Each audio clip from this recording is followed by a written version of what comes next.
Guys, I want to update you on the status of the Zbrush Action Hero contest that I entered.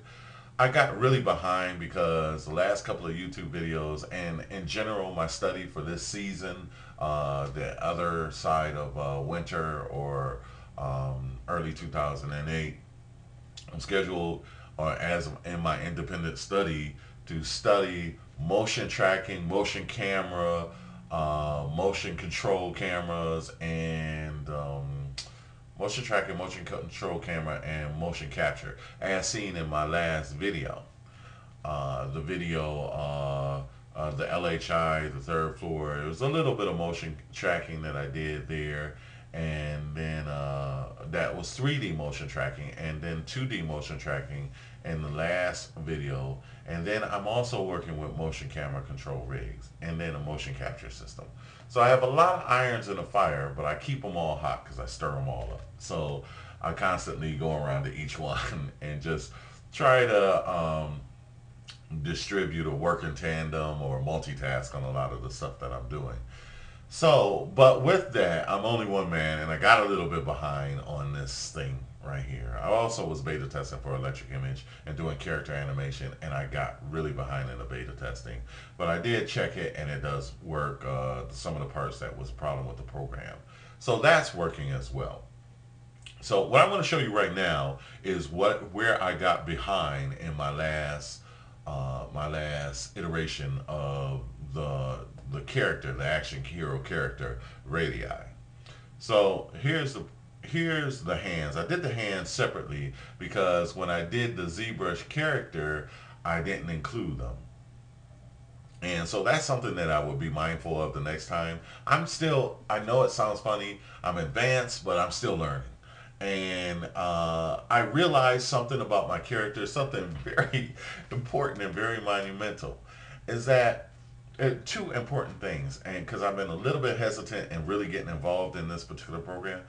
One thing is that I notice is that I generally do animation and rigging, and so I don't always model or do full characters. With that said, most of my characters, even though I've done about 4 or 5 or maybe more, I stopped counting, but not many for a character animator. I'm just sort of getting into it.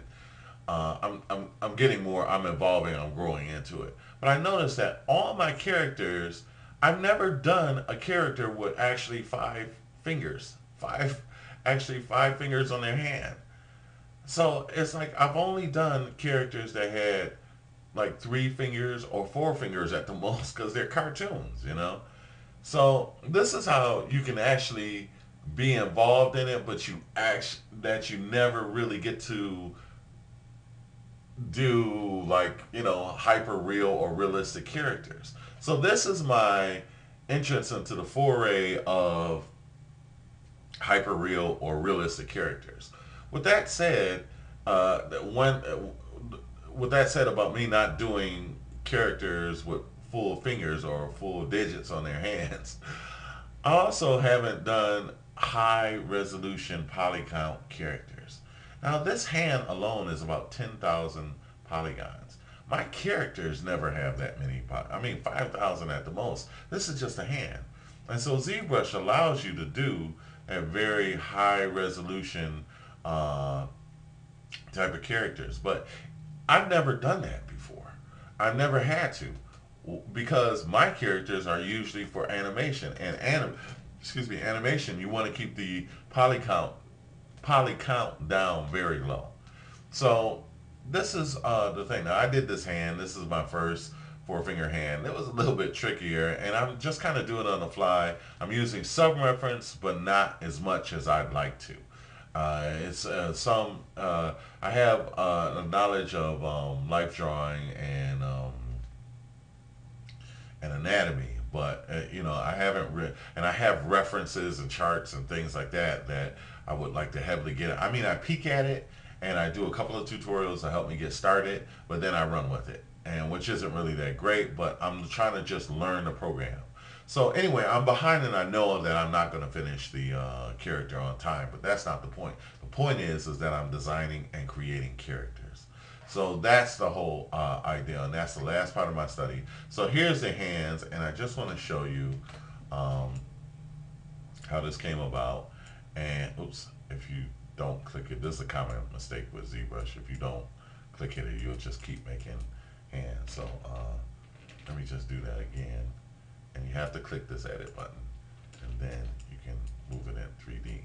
So this is a hand, and basically I sculpted this, and this is a new version of ZBrush. And there's a couple of things I'm noticing is that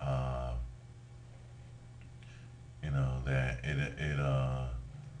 it has this red clay, and I'm not really all that familiar with this red clay. I use the old program, and so anyway, it's a little tricky doing this, but I just wanted to show you how I go about doing that. And this is a subdivision surface, and it not a subdivision surface, but a subdivided geometry, which it just ups the resolution, so you can lower and raise the resolution.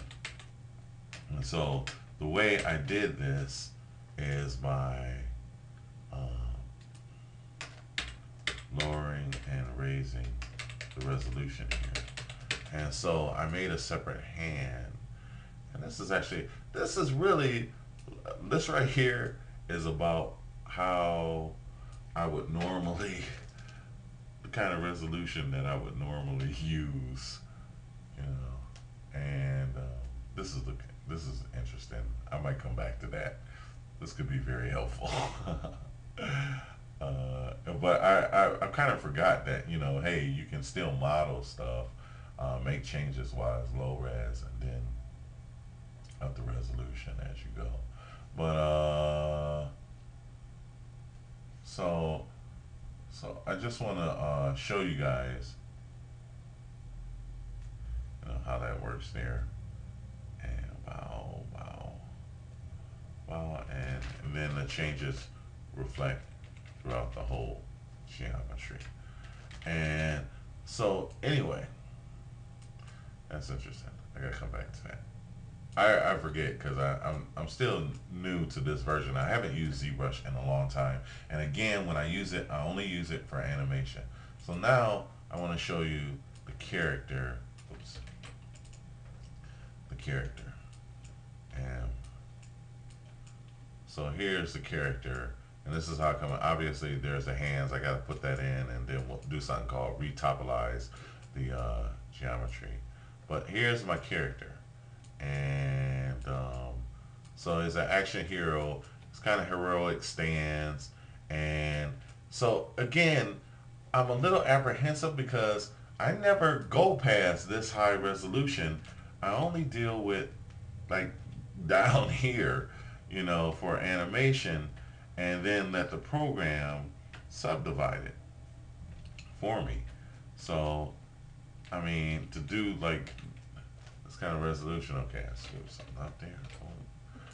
So here's like a very low resolution, and then here, like, I mean, at that point, that would be enough for most of my models in Cage Model, and then I would use something called Encage in Electric Image to subdivide it. But now I'm doing my own. I'm doing stuff in Maya, so it's a little different. Let me pick this up. So I just wanted to show you, like I say, I'm behind in the character, and all right, let me show you the subdivision. Bam. So you subdivide it, and it gets smoother, and then you can add more and more detail. And so that's the object of this.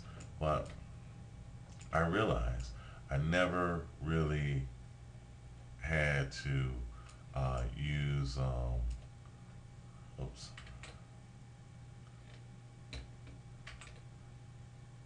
I never really used, you know, any kind of high resolution model because I'm an animator and a rigger. I do rigging, a rig technician. So I'm a little bit apprehensive about getting to this level. But even before I do that, I need to move on. I'll try to do the face, but I need to move on into other parts of the model, creating his armor, and so I'm excited about that, and I'm really happy with the progress that has been going. But like I said, I'm late because I'm working with so many things, and then I finished some projects recently. So there you have it, folks. God bless. Love you all. Hope you enjoy.